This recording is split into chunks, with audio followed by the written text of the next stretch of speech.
కారణం ఏమిటి అనంటే చంద్రబాబు నాయుడు గారు 9 సంవత్సరాలు పరిపాలన చేశారు. కరెంటు ఛార్జీలు 8 సార్లు పెంచాడు చంద్రబాబు నాయుడు గారు. అంతటితోనూ సరిపోదు అని చెప్పి చంద్రబాబు నాయుడు గారు ఆ కరెంటు ఛార్జీలను పెంచడమే కాకుండా అదే చంద్రబాబు నాయుడు గారు కరెంటు ఛార్జీలు తగ్గించమని చెప్పి రైతులందరూ కూడా హైదరాబాద్ను ముట్టడించి ధర్నా కార్యక్రమాలు చేస్తే ఆ రైతులను కాల్చి చంపడానికి కూడా వెనకాడలేదు ఈ చంద్రబాబు నాయుడు గారు.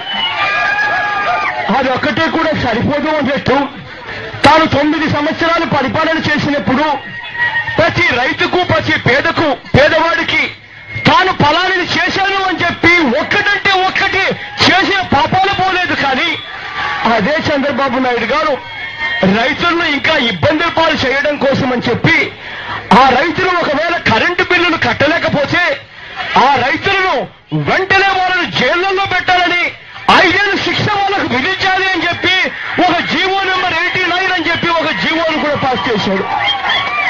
అంతటితోనూ కూడా సరిపోదు అన్నట్టుగా ఇదే చంద్రబాబు నాయుడు గారు ఆ జీవో నెంబర్ 89 ఇవ్వడమే కాకుండా మరో జీవోని తీసుకొచ్చారు, జీవో నెంబర్ 60 అట. ఆ జీవో ఏమిటి అనంటే ఇలా రైతులు కరెంటు బిల్లులు ఎవరైతే కట్టలేదో వాళ్ళందరికీ కూడా ఒక స్పెషల్ కోర్టు వేసి విచారణ చేస్తారంట. అది కూడా చంద్రబాబు నాయుడు గారి సెలవు. ఇదే చంద్రబాబు నాయుడు గారు అధికారంలో ఉన్నప్పుడు ఒక మాదిరిగా చేశాడు.